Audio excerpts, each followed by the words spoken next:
Next question देखिए, इस question में आपको क्या बोल रहा है, इसमें आपको बोल रहा है 3 स्टूडेंट कंटेस्टेड एन इलेक्शन, मतलब भाई 3 बंदे थे जिन्होंने इलेक्शन को कंटेस्ट किया था and received 1000, 5000 and 10,000 votes respectively. What is the percentage of total votes winning student gate. देखो भाई, समझ में आ रहा है कि भाई एक को 1000 मिला, एक को 5000 मिला है और एक को 10,000 मिला है, तो जो जीता है उसको कितना मिला है, 10,000। टोटल कितने वोट्स में से, तो ये 1000 और 5000 कितना हुआ, 6000, और वो 10,000, मतलब टोटल हो गए 16,000। तो क्या मैं ये बोलना चाह रहा हूं कि टोटल 16,000 में से जो विनिंग कैंडिडेट है उसको 10,000 वोट्स मिले हैं। परसेंट के लिए हम लोग इसको क्या कर देंगे, मल्टीप्लाई बाय 100। आई होप ये समझ में आया। तो अगर मैं इसको सॉल्व करता हूं तो ये 1000 से 1000 क्या हो जाएगा, कैंसल। ये 2 से 5 बार कट जाएगा, ये 2 से 8 बार कट जाएगा, और ये वैल्यू आएगा 5/8। अगर आपको पता होगा कि 1/8 का वैल्यू होता है 12.5, और 5/8 मतलब इसको अगर 5 से मल्टीप्लाई कर दिया जाए तो आपका आंसर होता है 62.5%। 62.5% आपका एक ही ऑप्शन में है, इसीलिए करेक्ट आंसर इसका क्या होगा, 62.5%। आई होप समझ में आएगा।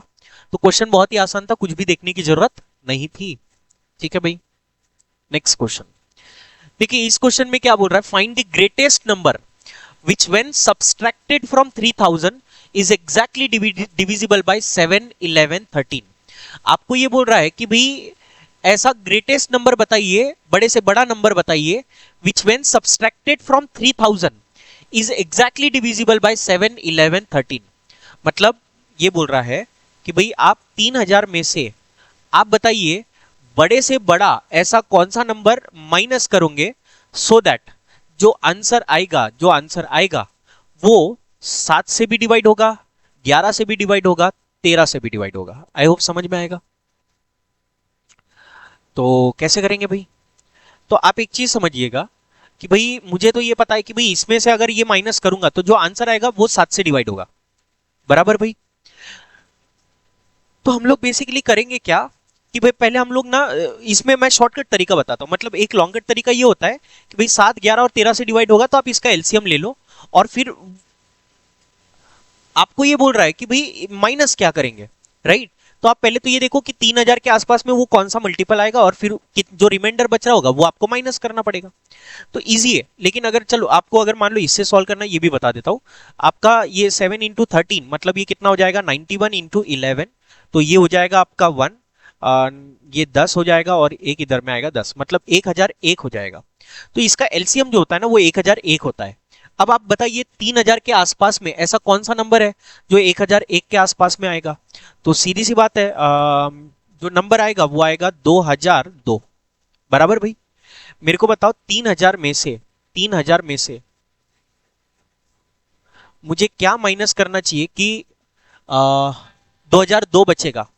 तो सीधी सी बात है, मुझे क्या माइनस करना पड़ेगा, तो यहाँ पे आ जाएगा आपका 8, ये हो जाएगा आपका 9, ये हो जाएगा आपका 9। यानी का मतलब पहले 1000 माइनस कर लो तो 1000 बचेगा, सॉरी 2000 माइनस कर लो तो 1000 बचेगा। 1000 में से फिर 2 माइनस कर लो, मतलब ये कितना हो जाएगा आपका 998, है ना भाई। या फिर आप एक दूसरा तरीका क्या यूज कर सकते हो कि भाई ये तो 2002 लिया, उसने ग्रेटेस्ट नंबर पूछा था, तो हम बोलेंगे 3000 में से आप क्या कर लो, 1001 माइनस करो। तो आप मुझे एक बात बताइए, 3000 में से पहले 1000 माइनस करो तो ये हो गया 2000, 2000 में से 1 माइनस कर लो तो ये कितना हो जाएगा आपका 1999। मतलब इसका करेक्ट आंसर कौन सा होगा, हाईएस्ट नंबर बोला था ना, तो जो मल्टीपल रहा होगा एलसीएम स्मॉलेस्ट, ये स्मॉलेस्ट लेना पड़ेगा, तब तो ये आंसर बड़ा आएगा। मतलब जितना ज्यादा वैल्यू माइनस करूंगा उतना आंसर कम आएगा, इसका स्मॉलेस्ट वैल्यू 101 होता है। इसका मतलब इसका करेक्ट आंसर कौन सा होगा, 1999। ठीक है भाई, next, find the greatest number that will divide 43, 91, 183 so as to leave the same remainder in each case।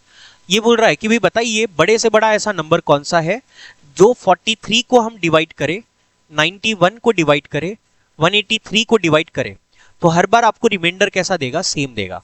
आप एक चीज समझिएगा, ये क्वेश्चन एचसीएफ एलसीएम के कंसेप्ट से किया जाता है, बट मैं उसको प्रीफर नहीं करूंगा, थोड़ा लॉन्ग कट तरीका होता है, उससे अच्छा आप ऑप्शन से जाओ।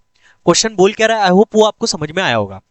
तो आप क्या करिए, पहले ये ऑप्शन में बड़े से बड़ा नंबर देखिए। बड़े से बड़ा नंबर कौन सा दिख रहा है भाई आपको? 15 दिख रहा है। तो आप मुझे बताइए, अगर मैं 43 को 15 से डिवाइड करता हूं तो 15 दूनी 30 हो जाता है, रिमाइंडर कितना आएगा? 13। अगर 15 को 91 से डिवाइड करता हूं तो 15 चंग 90 हो जाता है। देखो यहाँ पे रिमाइंडर 1 आएगा। उसने बोला था हर केस में रिमाइंडर कैसा होगा? सेम। मतलब 15 ऑप्शन तो नहीं है। 13 की बात करते हैं, मुझे बताओ 30। अच्छा ये ऑप्शन कैंसिल हो गया। 13 से 43 को डिवाइड करो तो ये 13 3 39 हो जाएगा। रिमाइंडर कितना आ जाएगा? 4। 13 से आप इसे अगर कैंसिल आउट करते हो तो ये आपका कितना हो जाएगा? 13 इंटू 7 डायरेक्टली 91 होता है, तो ये तो 0 हो जाएगा। मतलब ये भी ऑप्शन नहीं होगा। 4 की बात करते हैं, 4 से 40 कैंसिल आउट हो जाएगा। रिमाइंडर कितना आएगा? 3। 4 से इसको कैंसिल आउट करेंगे तो 4 दूनी 8 हो जाएगा। यहाँ पे 1 बचेगा, 4 दूनी 8 मतलब रिमाइंडर 3 आएगा। 4 से 4 4 4 जा 16, 4 5 जा 20 हो जाएगा, रिमाइंडर 3 आएगा। कहने का मतलब रिमाइंडर यहाँ पे सेम आ रहा है, बट हम 4 से डिवाइड करके देखें, उससे छोटा नंबर पहले देखो, मतलब 9। तो 9 से डिवाइड होता है कि ये पहले देख लो। 9 5 जा मतलब 9 से अगर मैं डिवाइड करता हूं ना तो यहाँ पे आपका हो जाएगा 9 5 जा 45 मतलब -2, मतलब रिमाइंडर 7 आएगा यहाँ पे, लेकिन रिमाइंडर 1 आएगा। तो 9 से तो डिवाइड नहीं होगा। 7 की बात कर लेते हैं। 7 चंग 42, रिमाइंडर 1 आएगा। 7 एकम 7, 2 बचेगा, 7 या 21, रिमाइंडर 0 आएगा, मतलब 7 भी नहीं होता। मतलब करेक्ट आंसर कौन सा आएगा? 4। आई होप समझ में आएगा। तो ये इजी क्वेश्चन था, बस एलिमिनेशन है। आपको एक एक वैल्यू पुट करनी है और देखना है कि कौन सा इसका करेक्ट आंसर होगा। ठीक है भाई। The average of the two number is x into Y. मतलब दो नंबर है, उनका जो एवरेज आता है वो एक्स वाई है। If one number is X then other number is. आपको बोल रहा है कि भाई दो नंबर है। ये याद रखना, एक्चुअली इसने ना क्वेश्चन में गलती क्या किया है। क्वेश्चन में उसने बोलना चाहिए X Y is a 2 digit number. समझ में आएगा? अदरवाइज ये क्वेश्चन नहीं किया जा सकता, ये ध्यान में रखिएगा। मुझे एक बात बताइए, अगर एक्स वाई एक 2 डिजिट नंबर है और दो नंबर है, दो नंबर का उसने बोला कि एक नंबर उसमें से कौन सा है? एक्स। दूसरा नंबर मुझे नहीं पता, लेकिन हम उसका एवरेज निकाल रहे, तो डिवाइडेड बाय में क्या आएगा? 2। X plus something divided by 2, और इसका जो एवरेज आता है वो कितना होता है? X Y. एक्स वाई मतलब क्या होता है? एक 2 डिजिट नंबर है, तो हम बोलेंगे इसको हम, चलो अभी का मैं एक्स वाई लिख देता हूँ।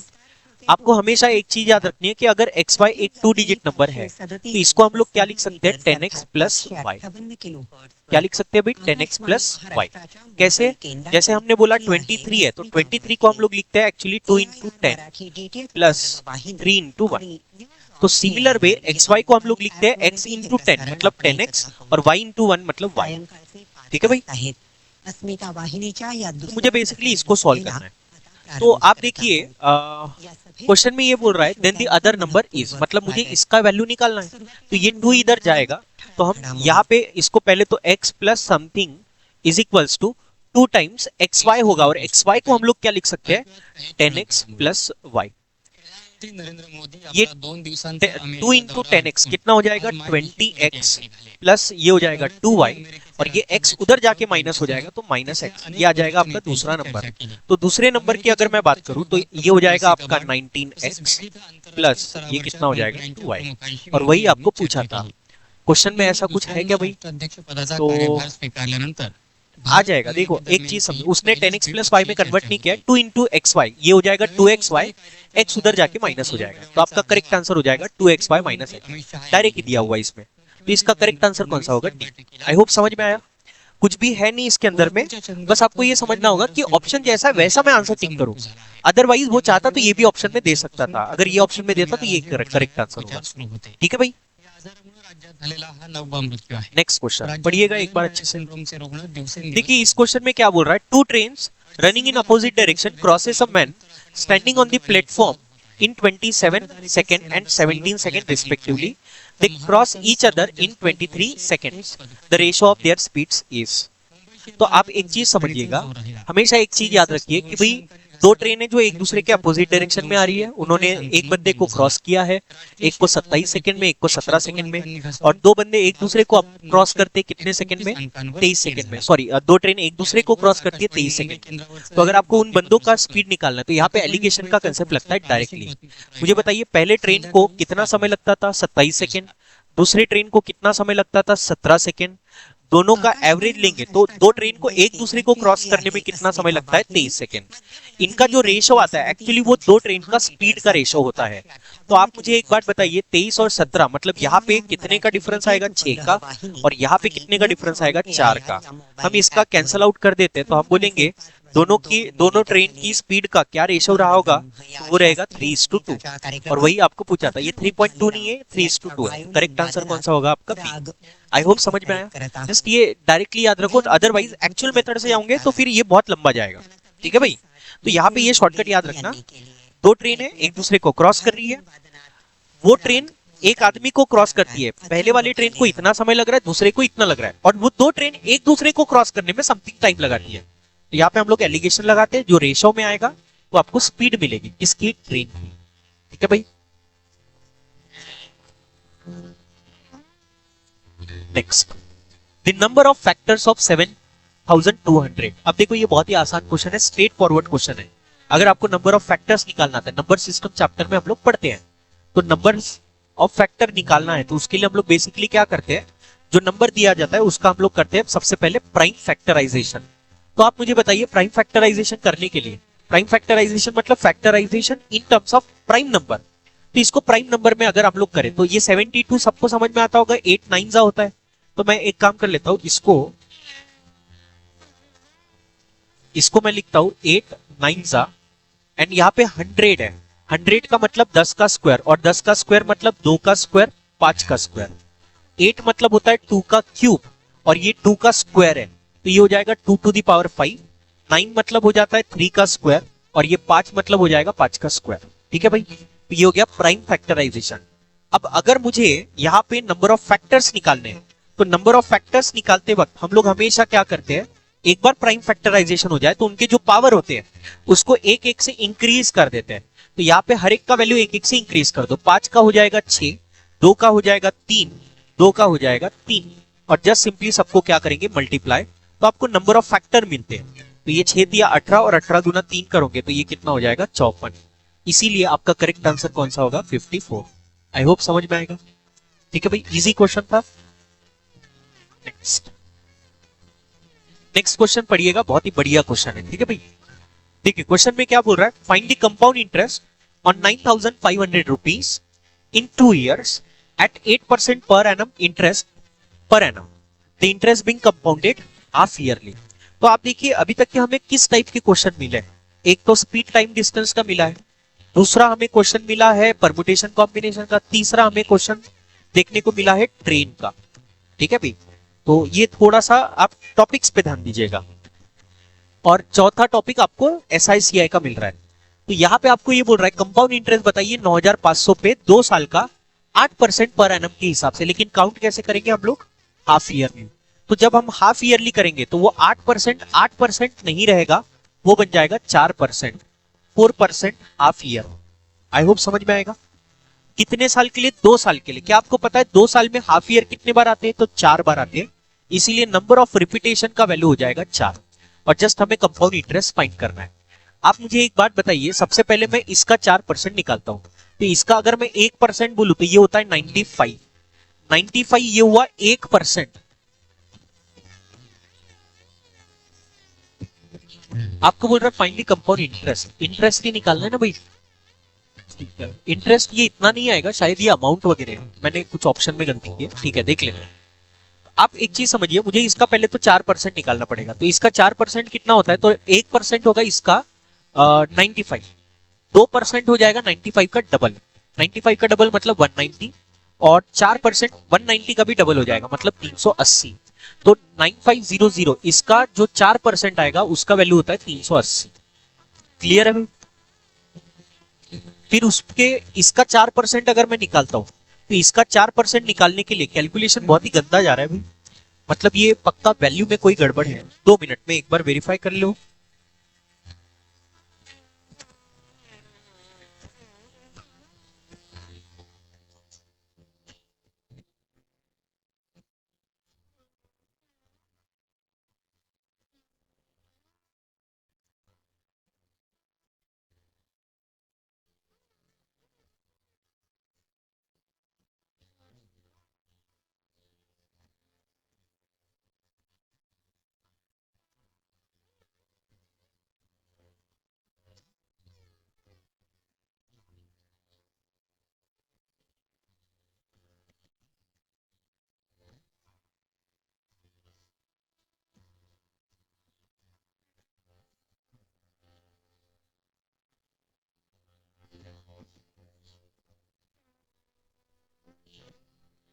ओके, तो देखिए क्वेश्चन,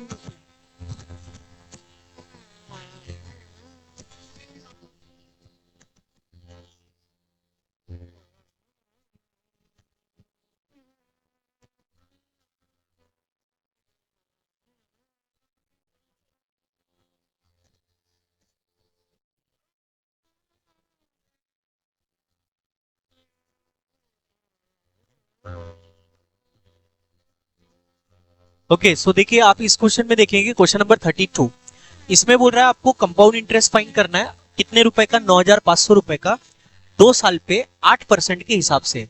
लेकिन यहाँ पे बोल रहा है कि भाई आप जो कंपाउंड इंटरेस्ट काउंट करोगे वो हाफ ईयरली काउंट करोगे, आधे साल पे आपको रेट ऑफ इंटरेस्ट लगाना है। तो आपको क्वेश्चन में बोला गया है कि भाई बताइए इसका करेक्ट आंसर क्या होगा, मतलब इंटरेस्ट आपको निकालना है। तो आप एक चीज समझो कि भाई जब रेट ये मतलब काउंट करने का तरीका बदलता है, तो आपको पहले तो रेट ऑफ इंटरेस्ट का जो परसेंट वैल्यू वो चेंज करना पड़ेगा, दूसरा ड्यूरेशन चेंज करना पड़ेगा। 8% पर एनम है, तो हाफ ईयर में ये कितना हो जाएगा, 4% का। दूसरा ड्यूरेशन टोटल 2 साल का दिया था, 2 साल में हाफ ईयर कितने बार आएंगे, तो 4 बार आएंगे, इसलिए ये वैल्यू 4 आएगी। आई होप समझ में आएगा। अब मुझे अगर इंटरेस्ट निकालना है, कंपाउंड इंटरेस्ट, तो हम लोग क्या करेंगे, अमाउंट में से इंटरेस्ट सॉरी प्रिंसिपल वैल्यू क्या कर देते हैं, माइनस। आप मुझे एक बात बताइए, अमाउंट का क्या फॉर्मूला होता है, P in bracket principal value कितना दिया हुआ है अभी, 9,500 in bracket 1 plus R by 100, R का वैल्यू दिया है 4 बाय 100, पावर में कितना आ जाएगा 4, क्योंकि ड्यूरेशन 4 बार रिपीट होगा, उसमें से हम लोग प्रिंसिपल वैल्यू माइनस कर देंगे विच इज 9500। आई होप समझ में आएगा। जस्ट इसे सिंपली सॉल्व कर लेंगे, तो ये हो जाएगा आपका 9,500। इसे अगर हम लोग सॉल्व करने की कोशिश करते हैं तो अब देखो यहाँ पे इसका पावर 4 निकालना है भाई, तो ये अब जिसका पास में कैल्सी है वही इसको कर सकता है, नहीं तो पावर 4 निकालना है ना, हर किसी के बस की बात नहीं होगी, मतलब स्क्वायर सबको ही आ जाता है, पावर 4 निकालना थोड़ा सा मुश्किल हो जाता है। हाँ एक है कि भाई आप इसको अगर थोड़ा सा सॉल्व करने की कोशिश करो, तो ये आपका हो जाएगा 1 प्लस, ये 4 से अगर आप कैंसिल करो तो 1/25 हो जाएगा, उसका पावर 4 माइनस 9500 हो जाएगा। ठीक है भाई, तो इसे अगर आप लोग सॉल्व करने की कोशिश करो 9500, ये देखो यहाँ पे ये 25 प्लस 1 मतलब 26 हो जाएगा, तो 26/25, 26/25, 26/25, 26/25, और उसमें से 9,600 रुपए क्या करने पड़ेंगे, माइनस। तो इसका कैलकुलेशन अगर आप कैलसी से करोगे तो ये जो भी वैल्यू आएगी उसमें से 9,600 रुपए हम माइनस कर देंगे, आपका करेक्ट आंसर होगा इसमें 1613.66, 1613.66। ये कैलकुलेशन पेपर में मैं जनरली, मैं अगर पर्सनली अवॉइड बोलूं तो इसको मैं डेफिनेटली अवॉइड करता, क्योंकि इतना टाइम हम नहीं लगा सकते एक क्वेश्चन के ऊपर में, वो भी सीईटी के पेपर में, है ना भाई, तो स्किप मारेंगे। लेकिन आई होप कंसेप्ट समझ में आया होगा। ठीक है भाई, नेक्स्ट क्वेश्चन देखिए, नेक्स्ट क्वेश्चन बहुत ही बढ़िया है, एचसीएफ एलसीएम का क्वेश्चन दिख रहा है। इसमें बोल रहा है, पढ़िएगा एक बार क्वेश्चन।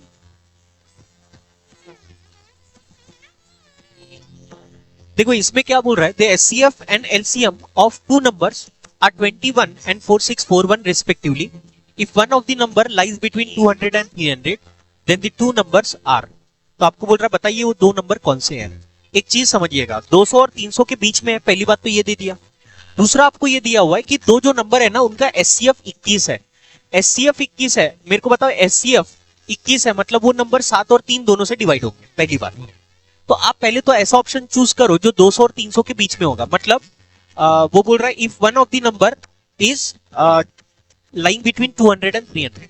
तो आप मुझे एक बात बताओ, क्या ये नंबर जो 200 और 300 के बीच में, क्या ये 3 से डिवाइड होता है? तो ये 8 और 4 12 मतलब 3 से डिवाइड होगा। 7 से डिवाइड होता है क्या? नहीं होता है, तो ये ऑप्शन नहीं है। इसकी बात करते हैं तो 7 या 21 हो जाएगा, 7 नम 63, और 3 से भी डिवाइड होगा, मतलब ये तो होता है। 273 हो जाएगा, 282 7 से डिवाइड करो, नहीं डिवाइड होता है, 273 हो जाएगा। आई होप यहां तक समझ में आया।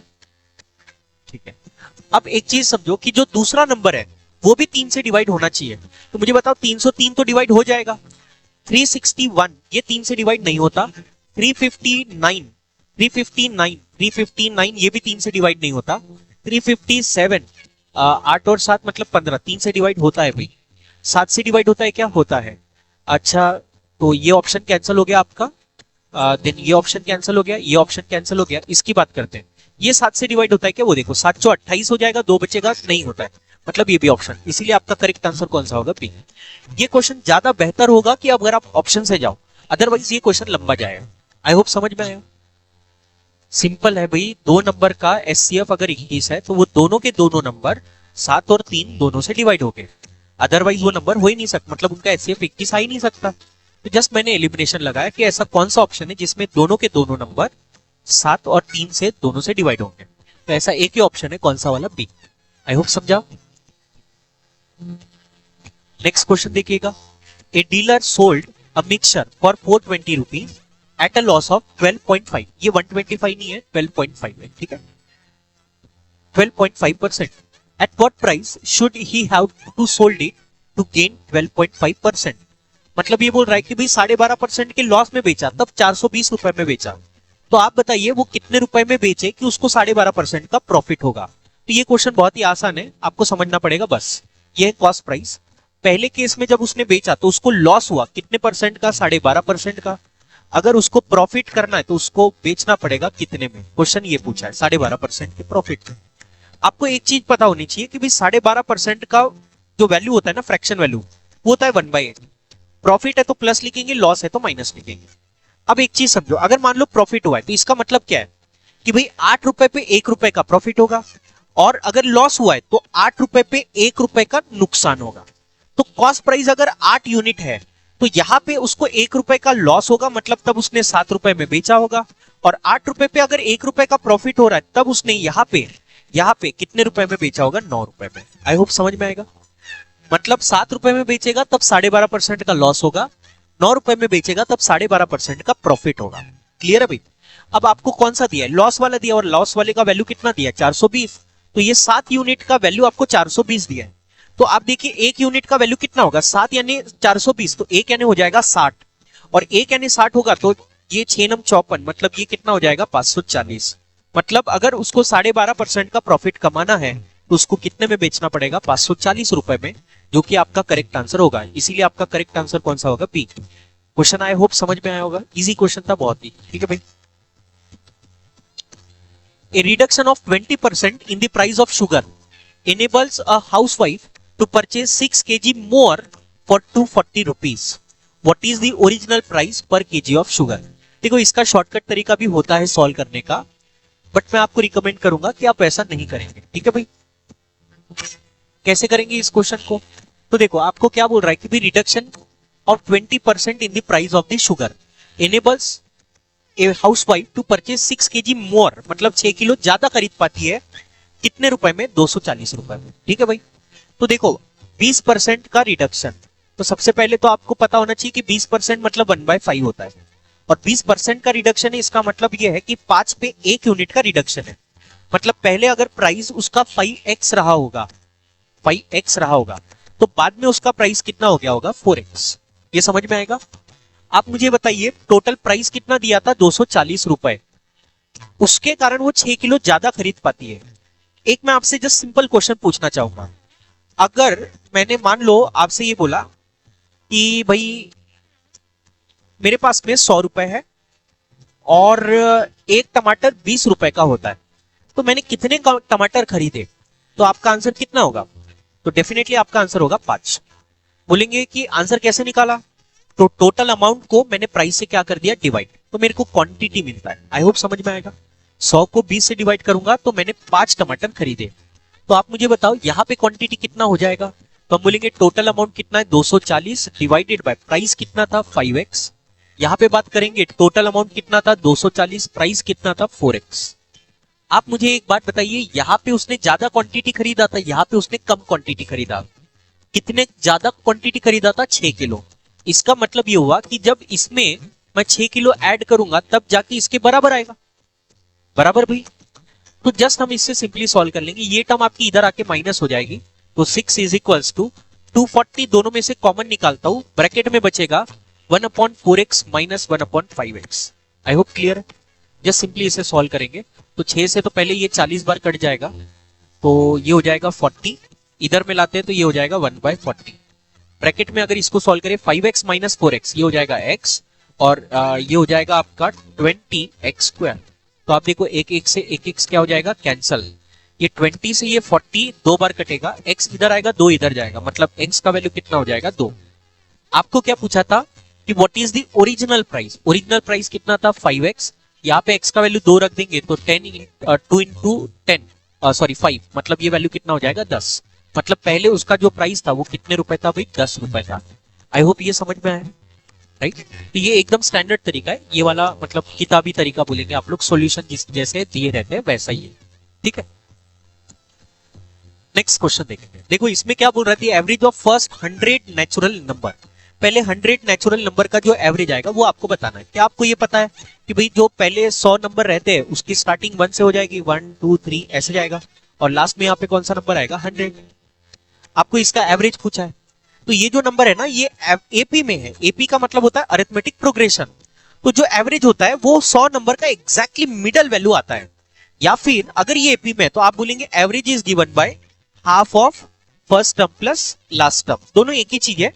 मैं बोलूंगा half of first term is 1 and last term is 100, 100 plus 1 is 101, और 101 का हम लोग क्या कर देंगे आधा, तो ये हो जाएगा आपका 50.5। क्या आपको ये समझ में आ रहा है, 100 नंबर है तो 50 इधर जाएंगे, 50 इधर जाएंगे, तो जो मिडल नंबर रहेगा ना वो 50 और 51 के बीच में आएगा, मतलब कौन सा आएगा 50.5। उसको करने की भी जरूरत नहीं थी, मैं डायरेक्टली इसका आंसर बोल सकता था 50.5। I hope clear.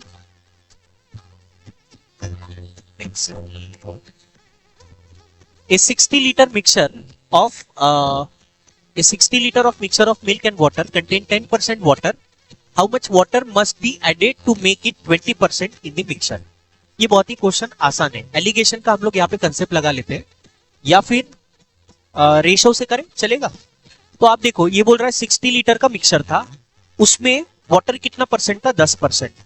क्या तुमको ये समझ में आ रहा है कि अगर मैं मिल्क और वाटर की पहले बात करता हूं तो आप मुझे एक बात बताइए, 60 लीटर का मिक्सचर है मिल्क और वाटर का, उसमें वाटर कितना था 10%, मतलब 60 लीटर में 6 लीटर क्या रहेगा, 6 लीटर आपका रहेगा वाटर। ये अगर 6 रहेगा तो बचा वाला 54 लीटर क्या रहेगा, मिल्क रहेगा। अब आपको क्वेश्चन में ये बोल रहा है कि आप बताइए इसमें कितना वाटर और ऐड कर दिया जाए, और वाटर ऐड कर दिया जाए, वाटर ऐड किया भाई, हाँ ध्यान में रखना, सो दैट जो वाटर का कंटेंट रहेगा वो 20% रहेगा। तो आप मुझे बताइए अगर वाटर 20% रहेगा तो मिल्क कितना परसेंट रहेगा, 80% रहेगा, है ना भाई। तो क्वेश्चन बेसिकली है, ये 54 था ये 6 था, 6 में आपने कितना वाटर ऐड किया, सो दैट मिल्क 80% बनेगा, वाटर 20% बनेगा। आई होप ये समझ में आया।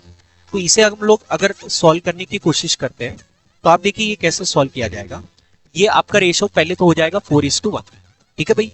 ये 4 आपका क्रॉस मल्टीप्लाई कर देंगे तो 1 इंटू 54 कितना हो जाएगा 54, ये 6 गुना 4 कितना हो जाएगा 24, प्लस ये कितना हो जाएगा 4x, ये 24 इधर आके माइनस हो जाएगा, तो 54 माइनस 24 ये कितना हो जाएगा 30, 30 का वैल्यू कितना हो जाएगा 4x, 4 से डिवाइड कर देंगे तो x का वैल्यू कितना हो जाएगा 7.5।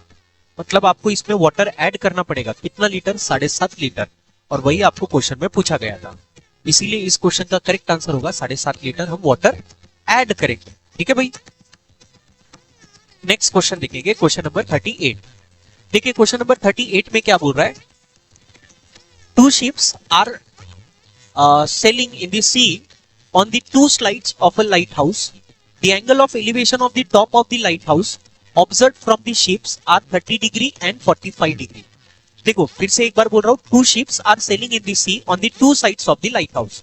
मतलब वो बोल रहा है कि अगर मान लो ये सी है और ये लाइट हाउस है, तो इसके 2 साइड में यहाँ पे नाव थी, ये पहली नाव है, मान लो दूसरी नाव है, तो उसने ये बोला हुआ है कि जो शिप के साथ में एंगल ऑफ कौन सा था, light observe from the angle of elevation of the top of the light house observe from the 2 ships. मतलब वो बोल रहा है कि 2 शिप से एंगल ऑफ एलिवेशन देखे गए लाइट हाउस के, तो यहाँ पे यहाँ से देखा गया, तो एंगल ऑफ एलिवेशन यहां से भी देखा गया और एंगल ऑफ एलिवेशन यहां से भी देखा गया। तो ये एंगल ऑफ एलिवेशन एक से कितना आया, आपको मिला 30 डिग्री, और दूसरे वाले से कितना मिला 45 डिग्री। आपको क्वेश्चन में ये बोल रहा है if the lighthouse is 100 metre height, मतलब ये जो लाइट हाउस है उसका लेंथ कितना है, हाइट कितना है, सॉरी 100 मीटर। तो वो बोल रहा है find the distance between the 2 ship. ये क्वेश्चन बहुत ही आसान है, कैसे किया जाएगा, तो आप देखिए अगर मैं इसको सॉल्व करने की कोशिश करूं, ठीक है भाई, देखो इधर का हमेशा एक चीज याद रखो कि अगर ये 45 है, ये 90 बनेगा, ये भी 45 रहेगा, है ना भाई। तो अगर ये 100 है तो ये भी कितने का रहेगा, 100 मीटर ही रहेगा। देन अगर हम यहाँ पे बात करें तो ये तो 90 डिग्री है, ये 30 डिग्री है, और ये कितना है, 60 डिग्री है। तो यहाँ पे मैं 30 60 90 का थ्योरम लगा सकता हूँ। मुझे ये पता है कि अगर 30 के अपोजिट की साइड 100 है तो हाइपोटेनियस जो रहती है वो डबल होती है, मतलब ये 200 रहेगी। और 60 के अपोजिट की साइड हाइपोटेनियस का √3/2 टाइम्स होती है।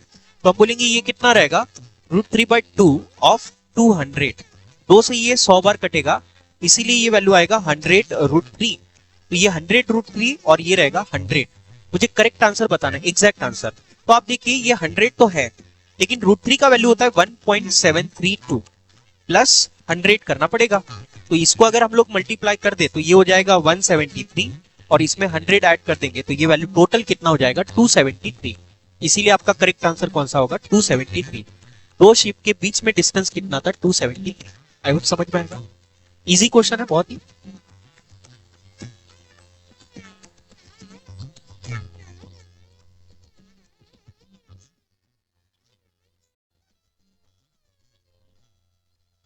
ओके, सो देखिए नेक्स्ट क्वेश्चन में क्या बोल रहा है, 30 pencils and 75 pens were bought for 510 rupees.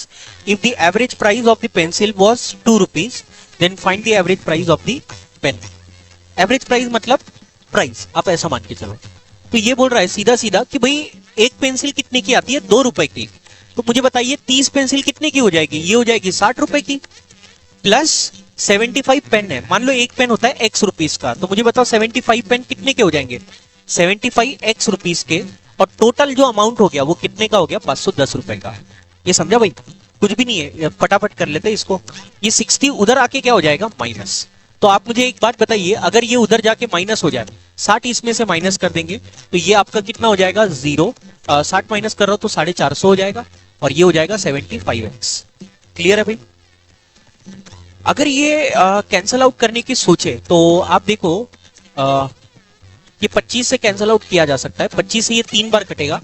25 से अगर हम इसको कैंसल आउट करें तो 25 से ये कितने बार कटेगा आपका, 18 टाइम्स, राइट। और 3 से ये कितने बार कट जाएगा, 6 बार। मतलब x का वैल्यू कितना आएगा, 6। मतलब एक पेन, तो मेरे हिसाब से इस क्वेश्चन का आंसर होना चाहिए था पेन का प्राइस 6 रुपए रहेगा, तब जाके वो आपका करेक्ट आंसर 510 अमाउंट बैठेगा। यहाँ पे कोई भी ऑप्शन नहीं है, मेरे हिसाब से करेक्ट आंसर 6 होगा। ठीक है भाई। ओके, देखिए भाई नेक्स्ट क्वेश्चन आपके सामने में रिमाइंडर से, नंबर सिस्टम चैप्टर से, जो अगेन एक बहुत ही इंपॉर्टेंट टॉपिक बन जाता है।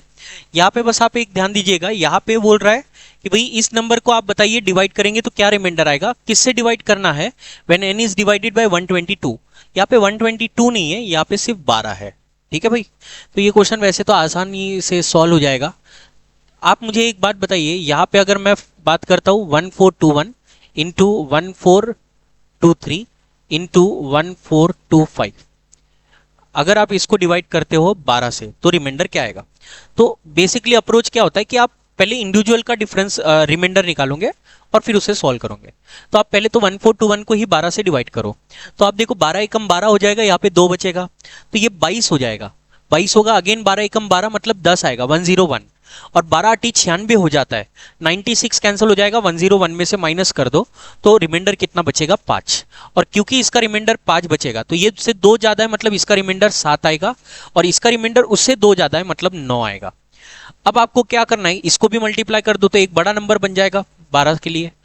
ये हो जाता है आपका 7 9 63, और 63 इंटू इसको मैं क्या कर दूंगा, 5 से मल्टीप्लाई। अगेन अगर चाहो तो आप 7 से डिवाइड कर सकते हो। 63 को 7 से डिवाइड कर दो, सॉरी 12 से अगर आप डिवाइड कर दो तो 12 पंचे 60, मतलब यहाँ पे रिमाइंडर कितना आएगा, 3। और 5 गुना 3 कितना होता है, 15।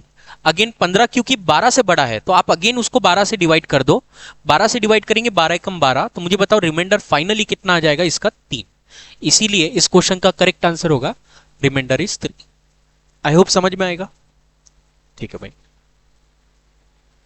Next question, question number 41।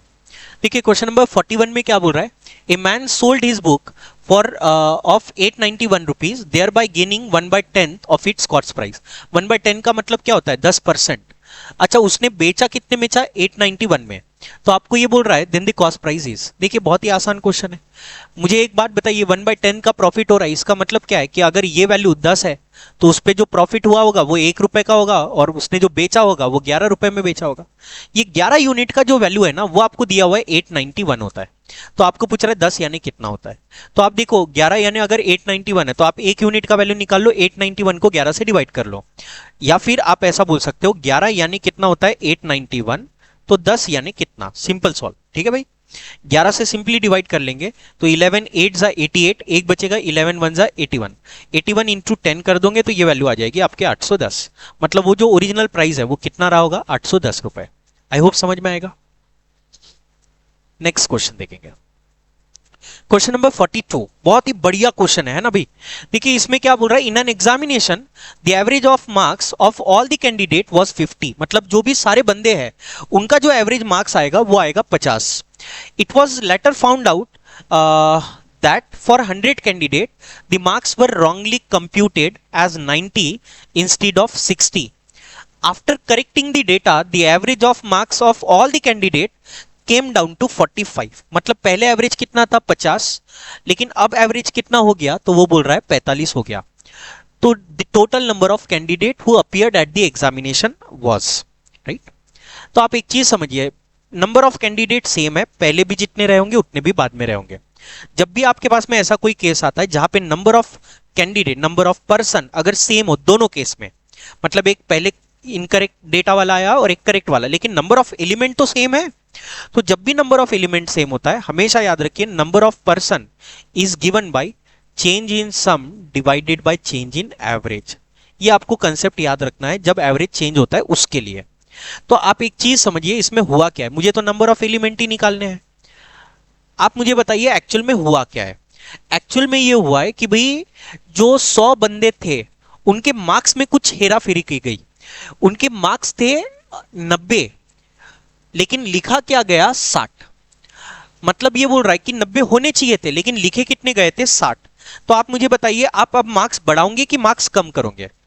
तो सीधी सी बात है, अगर 60 के बदले 90 लिखे गए थे इसका मतलब ज्यादा लिखा गया था, तो अब आपको कम करना पड़ेगा। मतलब यहां पे होगा माइनस, कितने से माइनस करना पड़ेगा 30 से। 30 से आपको वैल्यू कम करनी पड़ेगी।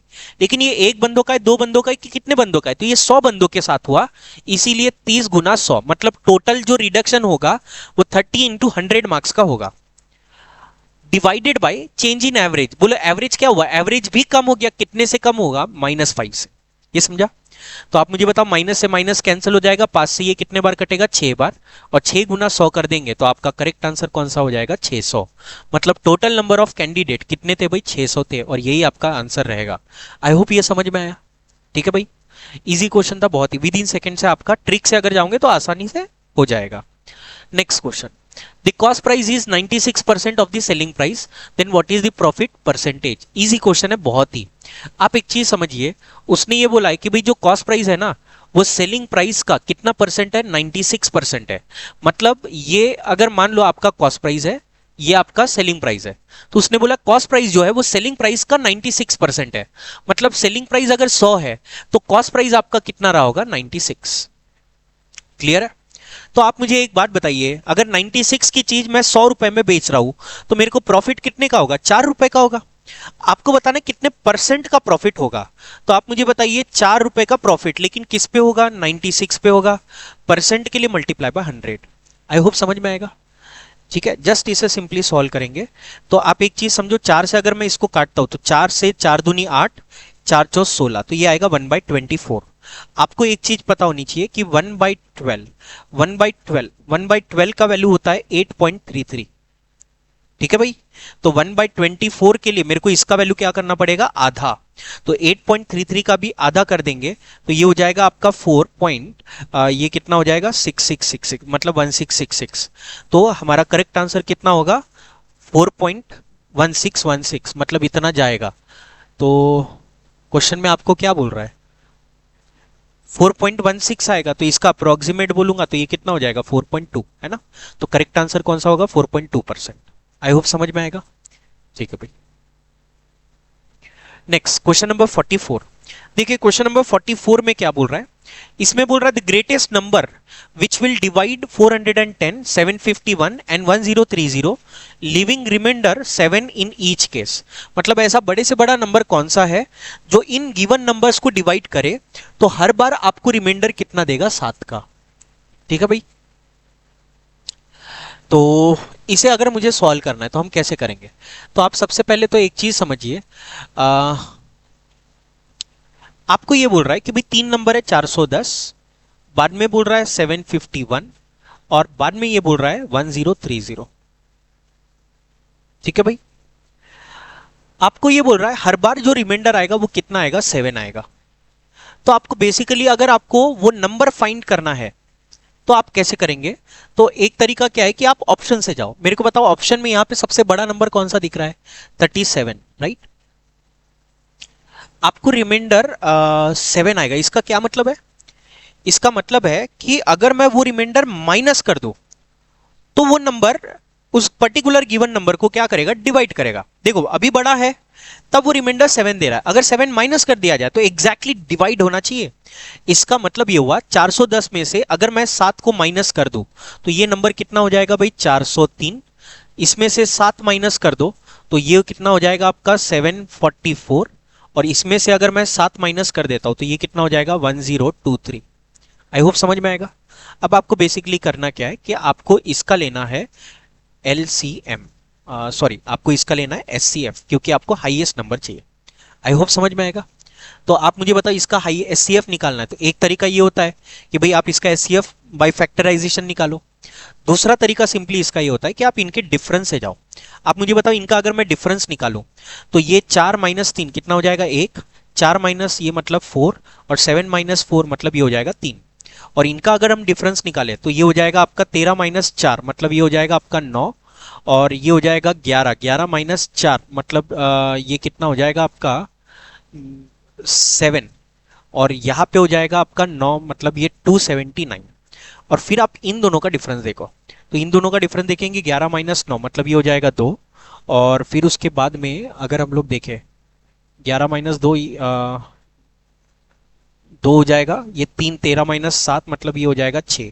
तो इनका डिफरेंस जो आता है वो 62 का आता है।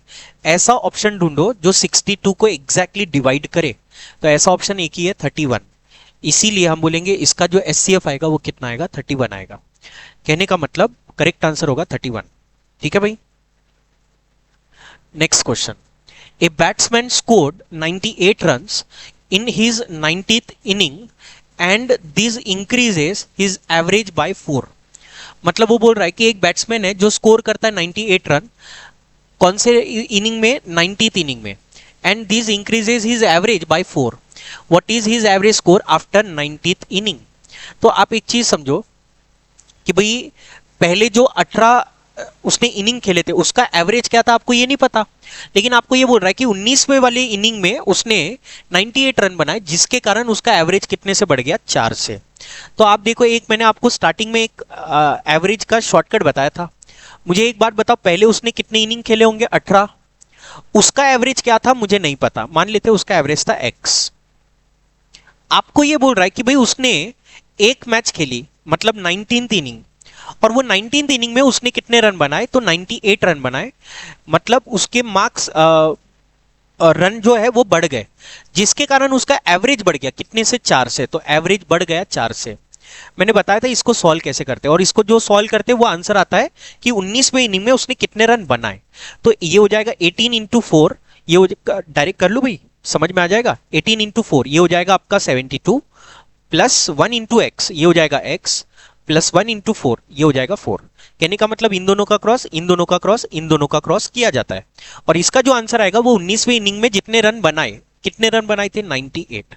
सिंपली सॉल्व करेंगे तो आप मुझे बताइए ये 72 प्लस 4 76 हो जाएगा। इधर आके क्या हो जाएगा, माइनस 98 माइनस 6 मतलब ये हो जाएगा आपका 2, और ये भी आएगा 2। तो x का वैल्यू कितना आ जाएगा, 22।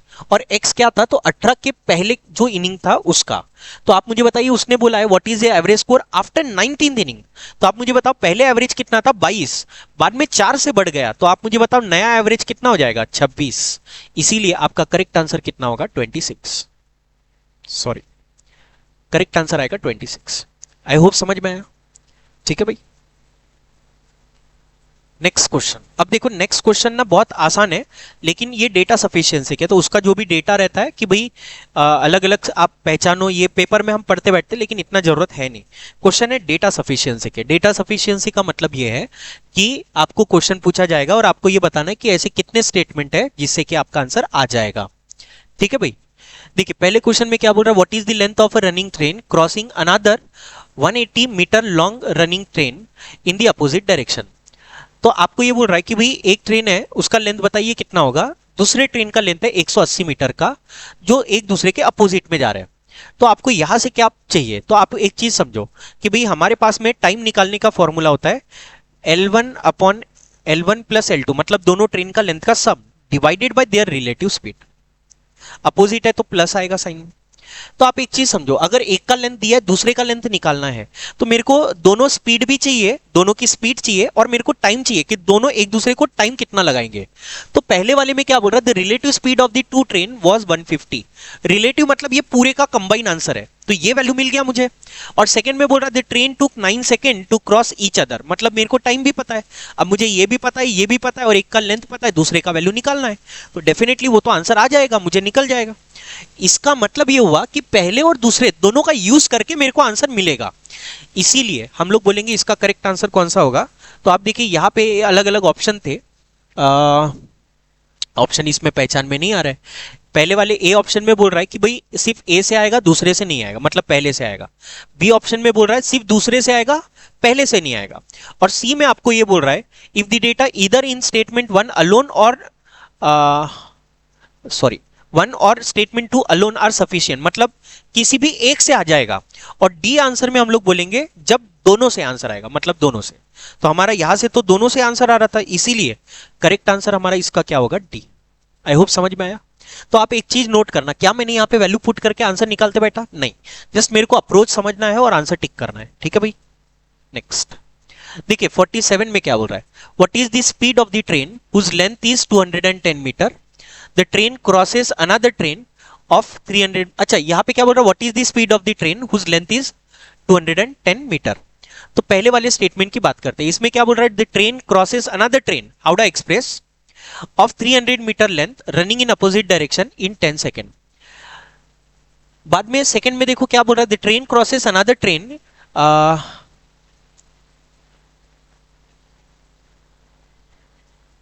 To running in same direction at the speed of 60 kilometre per hour in 30 second. आप एक चीज समझिए, देख के समझ में आ रहा कि इससे आंसर आएगा। क्यों आएगा भाई, नहीं, पहले और दूसरे दोनों का यूज करके मेरा आंसर नहीं आएगा। क्यों नहीं आएगा, क्योंकि आप देखिए यहां पे भली उसने ट्रेन का नंबर आपको दिया हुआ है, लेकिन यहां पे देखो, यहां पे उसने एक्स्ट्रा में लिखा था 2 का मतलब ये होता है कि ये दूसरी ट्रेन है। समझ में आएगा, मतलब है वही, लेकिन एक जाते वक्त थी तो एक आते वक्त है। लेकिन अगर आप एक चीज समझो तो उसका आपको स्पीड तो दे ही दिया था, तो स्पीड के लिए आपको दूसरी तरफ जाने की जरूरत नहीं। लेकिन जब हम टाइम निकालते हैं ना, टाइम इज इक्वल्स टू, ये आएगा L1 प्लस L2, नीचे में आता है रिलेटिव स्पीड, तो यहां पे आता है S1 प्लस माइनस S2।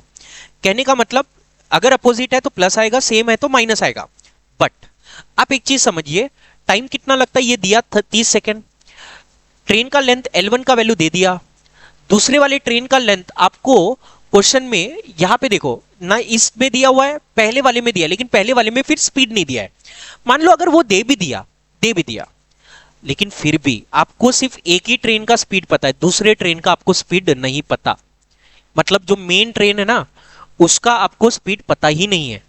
कहने का मतलब यह है कि मैं इन दोनों का यूज करता हूं तो भी इसका आंसर नहीं आएगा।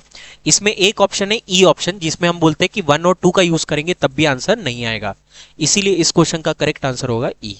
आई होप समझ में आया होगा। Next question, if 8 men can do a piece of work in 25 days working 8 hours per day, how many men will do the same work for 10 days working 5 hours a day? तो ये बहुत ही आसान question है, ये data sufficiency नहीं है, उसके आगे बढ़ गए। क्वेश्चन क्या बोल रहा है, 8 men can do a piece of work in 25 days, मतलब ये 8 आदमियों ने 25 दिन काम किया, कितने घंटे के हिसाब से, 8 घंटे के हिसाब से, तब जाके काम खत्म हुआ। आपको क्वेश्चन में बोल रहा है हाउ मेनी मेन, मतलब कितने आदमी लगेंगे, कितने दिन में भाई? Will do the same work for 10 days, मतलब कितने दिन में काम खत्म करना है? 10 दिन में। और कितने घंटे के हिसाब से काम करना है? 5 घंटे। क्योंकि ये वर्क और ये वर्क सेम है इसीलिए हम बोल देंगे इक्वल, और जस्ट इसे सिंप्लीफाई कर लेंगे। तो आप मुझे एक बात बताइए, अगर मैं इसे सिंप्लीफाई करता हूं तो क्या क्या कैंसिल होगा? देखिए भाई, MDH मसाला दिख रहा है भाई, यहाँ पे पूरा कैंसिल हो जाएगा। बाकी फिर अगर हम कैंसिल करने की कोशिश करें तो 5 से ये कितने बार कट जाएगा? 5 बार। देन उसके बाद में 5 से ये 10 कितने बार कट जाएगा? 2 बार। 2 से ये 8 कितने बार कट जाएगा? 4 बार। यहाँ पे बचा है x, बाकी कुछ नहीं बचा। 4 गुना 8 मतलब ये कितना हो जाएगा? 32। मतलब इसका करेक्ट आंसर कितना होगा? 32। 32 कहाँ पे भी? हाँ यहाँ पे है। तो करेक्ट आंसर कौन सा होगा? ए। आई होप ये समझ में आया। तो 32 आदमी लगेंगे तब जाके ये काम खत्म होगा, ये क्वेश्चन का मीनिंग है। नेक्स्ट, डेटा सफिशिएंसी वाला क्वेश्चन फिर से आया। यहाँ पे बोल रहा है what is the speed of the train, तो आपको ट्रेन का स्पीड बताना है। तो उसके लिए क्या क्या दिया हुआ है देखिए, पहले स्टेटमेंट में आपको बोल रहा है the train crosses a single pole in 18 second. एक चीज समझिएगा, अगर ट्रेन है और ट्रेन अगर पोल को क्रॉस कर रही है तो मुझे कितना टाइम लगेगा, कैसे निकालते हैं? तो वो होता है length of train upon speed of train. ठीक है भाई, मुझे क्वेश्चन में ये पूछा है स्पीड ऑफ ट्रेन, तो स्पीड निकालने के लिए मुझे लेंथ और टाइम कितना लगा वो दोनों पता होना चाहिए। पहले वाले स्टेटमेंट में बोल रहा है the train crosses single signal pole in 18 second, मतलब टाइम तो पता है लेकिन मेरे को लेंथ ऑफ ट्रेन नहीं पता है। समझ में आएगा? वो क्वेश्चन में दिया नहीं है, मतलब पहले स्टेटमेंट में। सेकंड की बात करते हैं, सेकंड में बोल रहा है the train crosses a platform of equal length in 36 second. इस क्वेश्चन से आप आंसर निकाल सकते हो। कैसे निकाल सकते हो वो बता रहा हूं। देखिए, अगर ये ट्रेन है और ये प्लेटफॉर्म है तो उसने बोला इक्वल लेंथ है, मतलब इसका लेंथ अगर L है तो इसका भी लेंथ L है। टाइम कितना लगेगा कैसे निकालते हैं? तो total distance L plus L कितना हो जाता है? 2L divided by speed of train होता है। आपको ये बोला कि 36 सेकेंड का टाइम लगेगा, तो यहां पे आएगा 36 सेकेंड और यहां पे आएगा 2L। लेंथ ऑफ ट्रेन तो अपने को पता नहीं है, divided by speed of train आपको निकालनी है। ये समझ में आएगा? तो आप देखो यहां पे भी 2 से ये 36 कटेगा तो यहां से आपको 18 का वैल्यू आएगा, मतलब L बाय एस का वैल्यू यहां से मिलेगा। यहां पे अगर आप लोग बात करेंगे तो यहां पे भी आपको L बाय एस का ही वैल्यू मिलता है। बेसिकली ना इससे आंसर आ रहा है ना इससे आंसर आ रहा है। तीसरा statement, the length of the train is 330 metre. तो आप देखिए अब लेंथ मिल गई, तो अगर लेंथ मिल गई है तो यहां से भी मुझे स्पीड मिल जाएगी, और लेंथ मिल गई तो यहां से भी मुझे स्पीड मिल जाएगी। कहने का मतलब, लेकिन मुझे थर्ड वाले का यूज करना ही पड़ेगा, और या तो फर्स्ट और थर्ड से आंसर निकाल सकते हैं या फिर फर्स्ट और सेकंड से निकाल सकते हैं। आई होप समझ में आएगा। तो ऐसा कौन सा ऑप्शन दिख रहा है भी आपको? First and third. First and third यहाँ पे ओनली लिखा है तो ये ऑप्शन चला जाएगा। सेकेंड एंड थर्ड ऑप्शन चला जाएगा, सॉरी फर्स्ट एंड थर्ड, और ये नहीं सेकेंड एंड थर्ड। ठीक है, first and third second only नहीं आता है। थर्ड एंड ईदर ऑफ, हाँ ये करेक्ट है। Third and either of 1 and 2, मतलब दोनों में से कोई भी एक। तो इसका करेक्ट आंसर कौन सा होगा? डी। आई होप ये समझ में आएगा। ठीक है भाई, नेक्स्ट क्वेश्चन। एक लास्ट क्वेश्चन है इस सेशन का। तो देखो टोटल 50 क्वेश्चन थे। 50 क्वेश्चन छोटा नहीं होता है, तो डेफिनेटली वीडियो बढ़ा जाएगा। तो लेकिन आपको अगर आप कंसिस्टेंसी बना के रखते हो स्टार्ट से एंड तक, तो ये 50 क्वेश्चन बहुत बड़े नहीं है। पेपर में सॉल्व करते वक्त एक अलग का प्रेशर होता है अपने माइंड पे, तो डेफिनेटली वो बहुत कम समय में हम सॉल्व कर सकते हैं। मुझे यहाँ बहुत कुछ एक्सप्लेन करना है तो डेफिनेटली उसका वीडियो का लेंथ बढ़ेगा, बट आई होप आपको ये वीडियो अच्छा लग रहा होगा। देखिए भाई, इस क्वेश्चन में क्या बोल रहा है, what is the length of the running train P crossing another running train Q।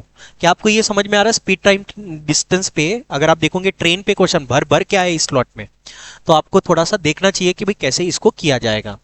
इसमें बोल रहा है what is the length of running train P crossing another train Q, मतलब लेंथ बतानी है P की, दूसरी रनिंग ट्रेन है Q। आपको बोल रहा है दिस टू ट्रेन टेक,